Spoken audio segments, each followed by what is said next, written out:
Hey, what's happening? Happy Sunday to everybody. It's Daryl here. It is bright and freaking early, man. It's 3 a.m. here in Connecticut on the East Coast. When I say that, it really is, well, it's actually 2:45 right now, but it really is that early. Okay, I haven't checked yesterday's, when I do the video in the morning, when I do this video in the morning, I haven't checked yesterday's videos yet.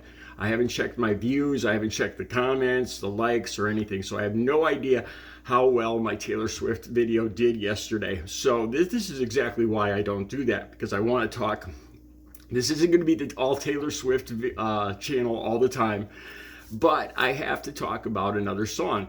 Her album came out, the Tortured Poets Department. I have not heard one single song, but I'm finding these stories on TMZ about some of the talk, some of the conversation, the hubbub that's going on about some of these songs coming out.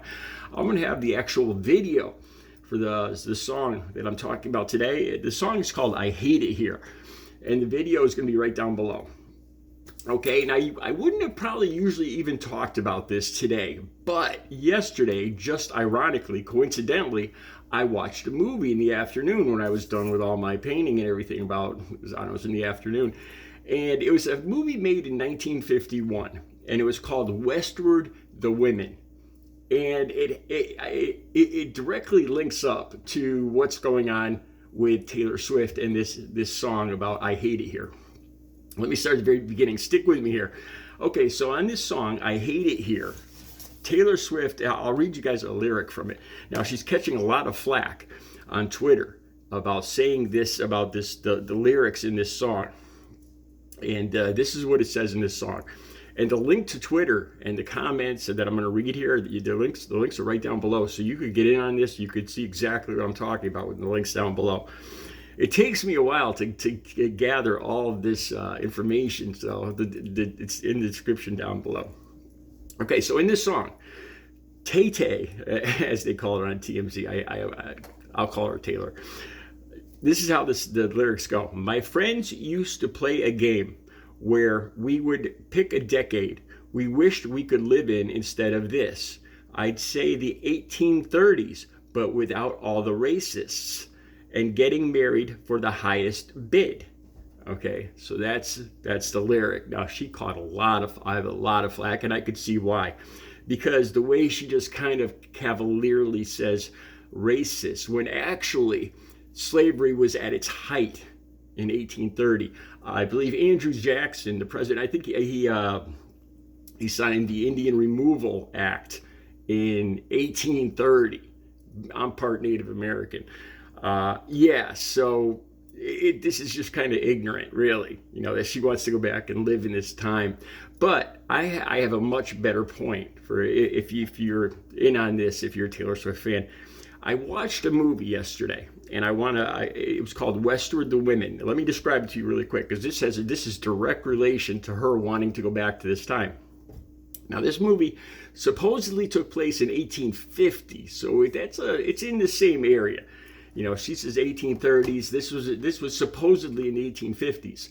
Now, this movie was made in 1951. It was called Westward, the Women.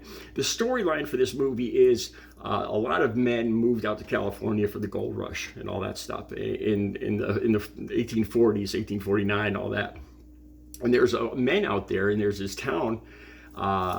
It's this nice little town, but it's all guys, and they want some women. They're lonely.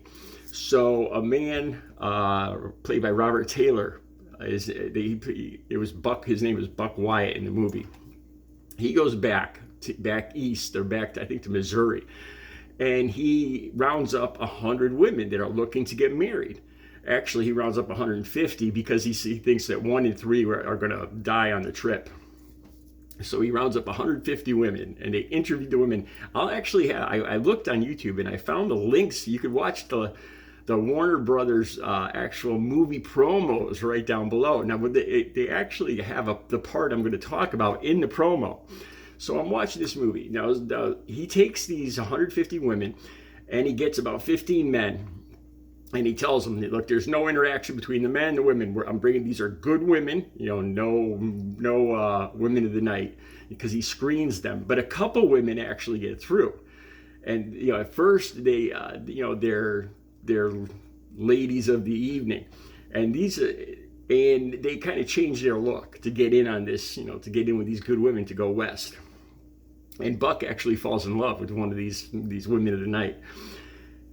So these 150 women, they travel across the country. It's a really good movie. They encounter the savages, the Indians. This is where I get offended whenever I watch movies from this era, because I'm part Native American, and the way Native Americans are portrayed in these movies, that they're the savages just looking to scalp people and all this. That makes me, I a lot of times I have to turn the movie off, but that's not what I'm talking about. That's not what I'm going to talk about here. Okay. So I won't ruin the movie for you, but it's a great movie. So though the women's characters are very different, and there's a lot of humor in it. There's a lot of feeling, a lot of sad parts. But there's a couple parts that just shocked me with the sexism, and there's the racism too.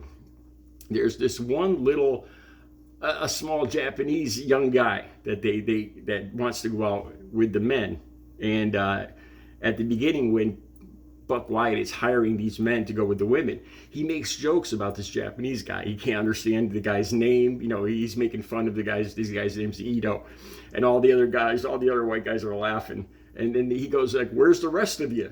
Because Japanese men are short in stature, and I'm just like, oh my God, the race, I can't believe the racism in this movie. I mean, like I said, this movie was made in 1951, about 1850, but here's where it blew my mind. Okay, so they're traveling out, and I'll just make it short for you. Like I said, the links of the actual promos will be down below. And there's one really bad guy, and he assaults a woman, and Buck just bam takes him out.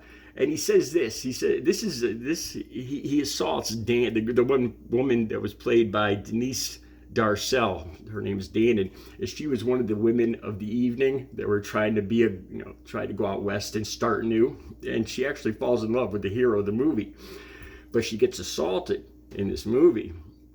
And this guy that assaulted her, that he says, I didn't do nothing to her that she had done 100 times before, because he roughed her up and slapped her around and then assaulted her.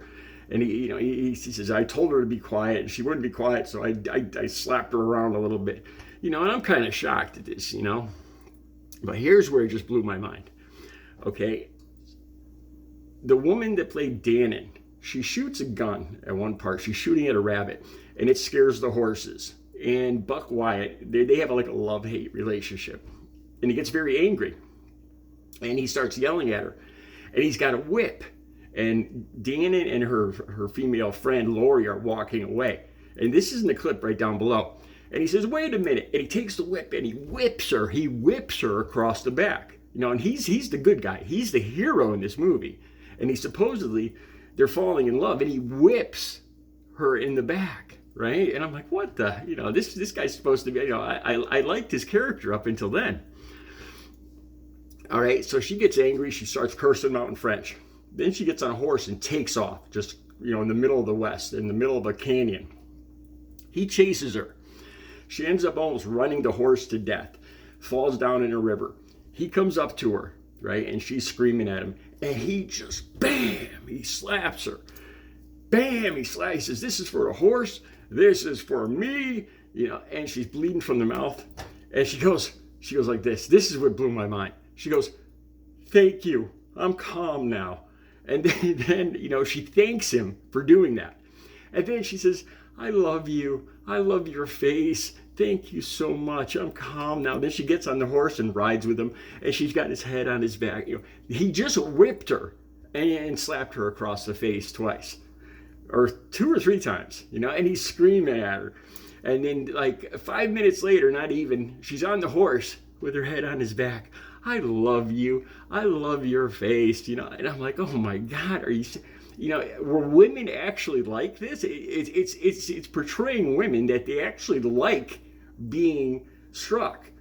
It just blew my, I was like, I was at that part of the movie, I actually started yelling out loud at the screen. It's like, you gotta be freaking kidding me. Like I said, this was a movie about the 1850s, Yeah, 1850s, made in 1950, 100 years later. I can't believe 1950 was that long ago. It was almost 80 years ago. So Taylor Swift wanting to go back to 1830, which is actually 20 years before this. You know, is she the kind of woman that likes to get bopped around? Growing up with women, I just can't. Yeah, I'm not that kind of guy. If a woman likes that, she's not going to like me, because I can't. I don't do that. If I had to choose, I'm a progressive guy. I thought about this. If I had to choose an era to go back to, like like Taylor says she plays in this game, I can't. Being a progressive guy, I can't imagine going backwards. The only other time I would think about going back to is the 1970s, because I liked it. Even though I lost my father in the 1970s, it was more simpler without the social media. And right now you see what the social media is doing to young men. They're really affected by this. I'm blown away by all these videos I see on YouTube here about young men being so angry, and they can't hook up with women. They don't know how to hook up with women, and they're lonely, and they're so angry at women. And I really think a lot of it has to do with social media, and not actually just getting out like we did back in the 1970s, 1980s, and going to the mall and talking face to face with women, meeting girls, going out and meeting girls face to face, and getting phone numbers. That was our whole thing. We'd get a phone number, we'd get the guts to call them, and we'd lay on the floor with the phone cords, because we couldn't go. The phone was attached to the wall.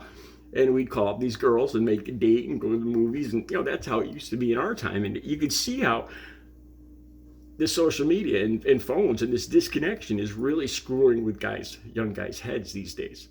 Anyway, if I had to go back to a time, I might pick 1970. The music, the revolution, the free sex. I think that would have been before all the sexual disease that could kill you. Because right in 1980, when I was 14, is when AIDS came about. Right when I was getting sexually active, AIDS popped up. So all of a sudden I'm getting sexually active, and we find out sex could kill you now. So it kind of ruined it for me. Anyway, those are my thoughts. What era would you go back to? Would you go back to the 1800s, the 1970, what, 1600s, back to time of Jesus? Let me know. I'll be back later with another video, you guys. The links are down below. Have a good Sunday.